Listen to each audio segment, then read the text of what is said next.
Rosemary's for remembrance, people say, and that's why rosemary gets used in a whole lot of official commemorations for Anzac Day and other memorials.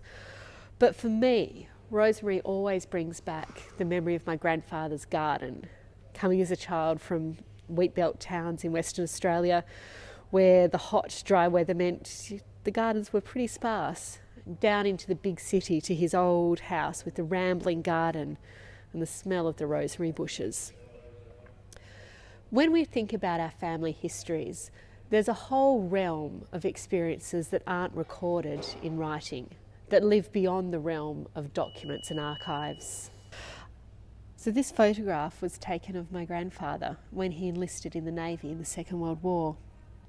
And it's one of the few photographs that I have of him from that early period of his life.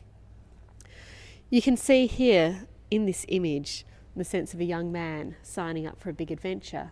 And that's why he joined the Navy. He loved boats. He and his brother had actually built one and loved messing around on the Swan River.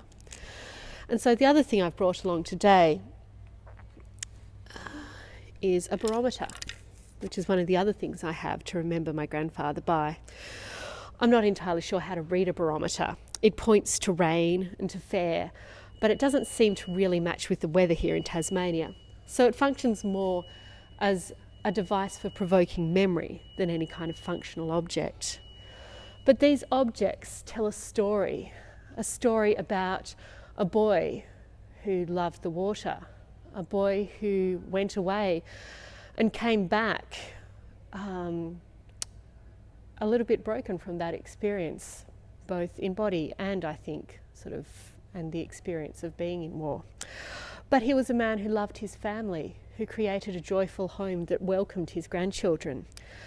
And now, as someone who has these objects and images left with them, I see myself as a custodian, not just of these things as items, but the stories that go with them and passing them down to my children.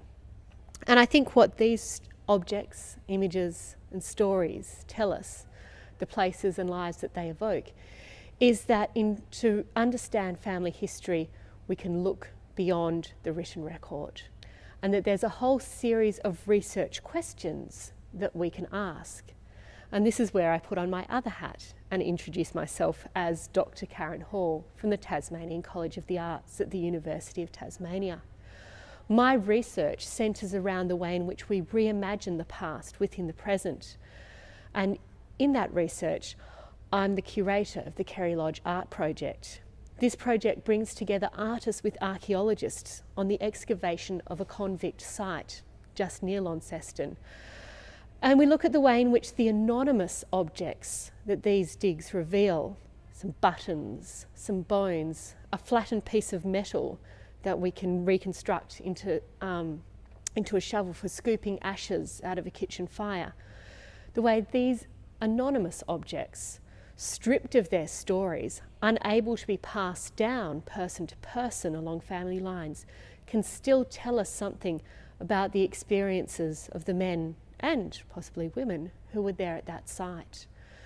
Opening up the realm of images and objects as a place for research opens up the space of history to those whose stories weren't recorded, either because they didn't have the tools to do so, or their stories were not judged worth recording.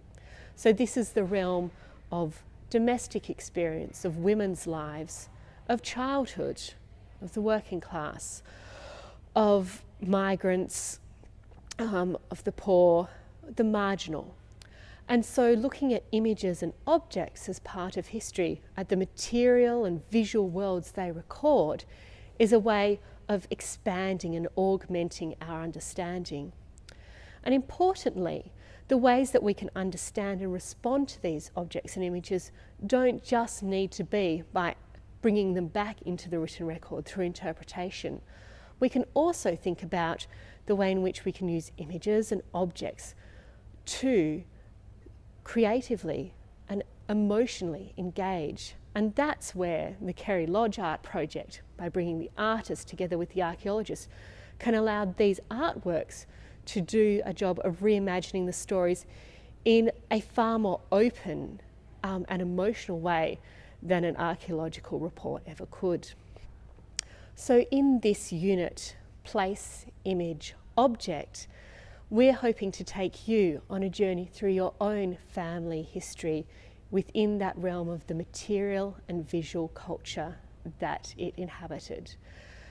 We're going to show you a few different research techniques that you can use to expand beyond the written record into using visual and written culture to help uncover the history of your own family and to place them into a context, to put them in a place and a time, a lived world with sights, sounds and smells that you will come to imagine and understand in a new way.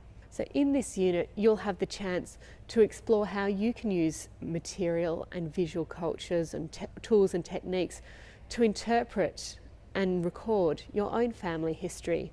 So you'll be using creative as well as written methods to produce a response to your family history.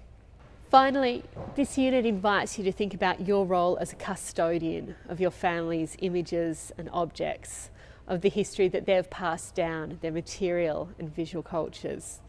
So we're going to look at ways in which you can care for and share those elements of your family history, like my photograph and barometer, to think about how we might put them on display in our houses to make them part of our sense of home, but also how we might ensure that they can go on to future generations with their stories attached, their meanings fully retained. I look forward to sharing the rest of this unit with you, to going on a journey through a whole series of different worlds created by our family images and objects, to finding and solving the mysteries of what we've been given, what we've kept, and to think about the ways in which these material objects take us through a whole world of memory that we can share with others.